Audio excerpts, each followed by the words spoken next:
പ്രിയ പ്രേക്ഷകർക്ക് സീരിയൽ ന്യൂസിലേക്ക് സ്വാഗതം. കൂടുതൽ സീരിയൽ ന്യൂസുകൾ അതിവേഗം ലഭിക്കുന്നതിന് ഈ ചാനൽ സബ്സ്ക്രൈബ് ചെയ്യുക. ബെൽ ഐക്കൺ മറക്കാതെ ക്ലിക്ക് ചെയ്യുക. വീഡിയോ ഇഷ്ടമായി എങ്കിൽ ലൈക്ക് ചെയ്യാൻ മറക്കരുത്. രാഹുലിന്റെ ചതിയൊടുവിൽ തിരിച്ചറിഞ്ഞിരിക്കുകയാണ് ഇഷയും കൂട്ടരും. ഇതിന്റെ ഭാഗമായി ഇതേ തുടർന്ന് ഇഷ തനിക്ക് നൽകുന്ന മരുന്ന് തട്ടിപ്പറിച്ച് വാങ്ങിക്കുകയും എന്താണ് തനിക്ക് നൽകുന്നത് എന്ന് കണ്ടെത്താൻ ശ്രമിക്കുകയും ചെയ്യുന്നു. ഇത് കാണുന്ന രാഹുൽ എതിർത്തുകൊണ്ട് മുന്നിലേക്ക് വരികയാണ്. എന്താണ് നിങ്ങൾ കാണിക്കുന്നത്? ഇങ്ങനെയൊക്കെ ചെയ്യുന്നത് ശരിയാണോ എന്ന് പറയുകയും നിങ്ങൾക്ക് ഇതൊന്നും കാണേണ്ട ആവശ്യമില്ല. അതെങ്ങനെ ശരിയാകും? ഞാൻ കഴിക്കുന്ന മരുന്ന് എന്തിൻ്റെതാണ് എന്നുള്ള കാര്യം എനിക്ക് അറിഞ്ഞേ മതിയാകൂ. അല്ലാതെ ഞാൻ എങ്ങനെയാണ് മരുന്ന് കഴിക്കുക? ആ പറയുന്നതിൽ എന്ത് ന്യായമാണുള്ളത്? നീ അത് കാണണ്ട എന്നല്ലേ പറഞ്ഞത്? ഇതോടെ സംശയം കൂടുകയും പിടിവലിയാവുകയും ചെയ്തിരിക്കുകയാണ്. ഇത് കാണാനിടയാകുന്നത് വീട്ടിലെ വേലക്കാരിയെ ഞെട്ടിക്കുന്നു. ഒടുവിൽ രണ്ടുപേരും ചേർന്നുകൊണ്ട് രാഹുലിനെ പിടികൂടുകയും രാഹുലിന്റെ കയ്യിൽ നിന്ന് മെഡിസിൻ എന്താണ് എന്ന് അറിയാൻ ശ്രമിക്കുകയും ചെയ്തിരിക്കുകയാണ്. രാഹുലാകെ പകച്ചു പോകുന്നു. മാത്രവുമല്ല, ഒരിക്കലും ഇങ്ങനെയൊക്കെ സംഭവിക്കുമെന്ന് രാഹുൽ പ്രതീക്ഷിച്ചതല്ല. കാര്യങ്ങൾ കൈവിട്ടു പോവുകയാണോ എന്ന് ആലോചിക്കുന്ന രാഹുൽ ഇതോടെ രക്ഷപ്പെടുന്നതിന് വേണ്ടിയുള്ള നീക്കങ്ങൾ ആരംഭിക്കുകയും ചെയ്തിരിക്കുകയാണ്. രാഹുലിന്റെ ഈ പ്രവൃത്തികൾ കണ്ടതിനെ തുടർന്ന് കുഞ്ഞിനെ ഇല്ലാതാക്കുന്നതിന് വേണ്ടിയുള്ള നീക്കമാണ് നടക്കുന്നത് എന്നുള്ള സത്യം മനസ്സിലാക്കാൻ സാധിച്ചിരിക്കുകയാണ് ഇപ്പോൾ ഇഷയ്ക്കും കൂട്ടർക്കും. ഇതോടെ മാനസികമായി ഇഷ തകർന്നു പോവുകയാണ്.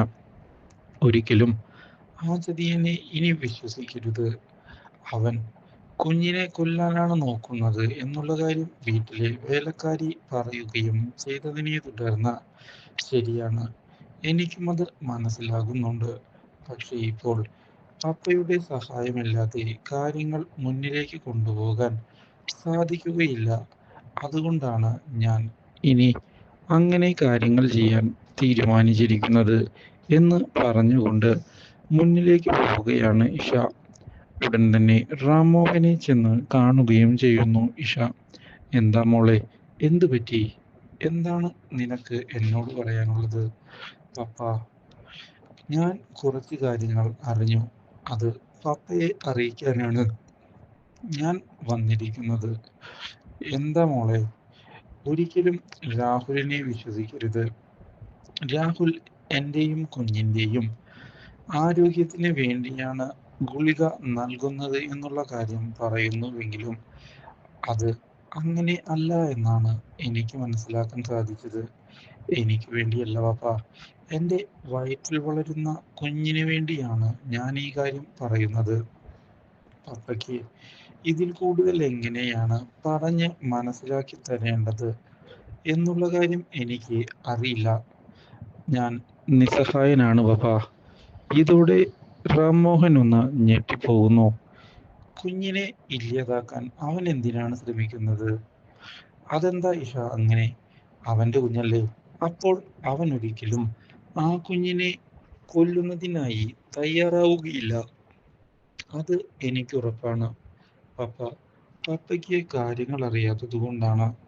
അവനൊരു ചതിയനാണ്. അതുകൊണ്ടാണ് ഞാൻ കാര്യങ്ങൾ പറയുന്നത്.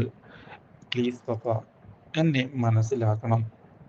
ഇതോടെ ആകെ കൺഫ്യൂഷനിലായിരിക്കുകയാണ് ഇപ്പോൾ റാംമോഹൻ. മാത്രവുമല്ല, ഇനി എന്തു ചെയ്യും എന്ന ചോദ്യവും ബാക്കിയാകുന്നു. ഇതേ തുടർന്ന് പുതിയൊരു വഴിത്തിരിവ് ഉണ്ടാവുകയാണ്. ദേവബാലയെ ഉപേക്ഷിക്കാനാണ് നിന്റെ തീരുമാനമെങ്കിൽ തിരിച്ചടിയുണ്ടാകും എന്നുള്ള കാര്യം അറിയിച്ചിരിക്കുകയാണ് ഇപ്പോൾ ദേവരാജൻ. മാത്രവുമല്ല അഭിഷേകെ, നീ ആ ജോലി രാജിവെച്ച് ഇങ്ങോട്ട് വരണം. അത് ഞങ്ങളുടെ ആവശ്യമാണ്.